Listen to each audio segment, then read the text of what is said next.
Oke guys, kita berada di Sangkir, kawasan sawah padi yang terletak di Kota Belud. Kita akan melakukan FPV drone dengan menggunakan DJI Avata yang ada di sana. So kita akan melihat suasana tempat ini dari mata drone FPV. So let's fly the drone. Jangan lupa untuk like, comment, dan subscribe Drone Belud. Oke guys.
Video kan?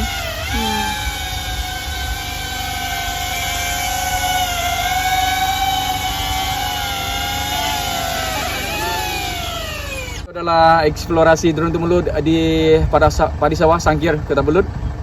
Jangan lupa untuk komen dan subscribe untuk lebih banyak konten daripada penerbangan DJI Avata untuk drone Belud FPV. Thank you guys for watching. Kita akan jumpa lagi video akan datang.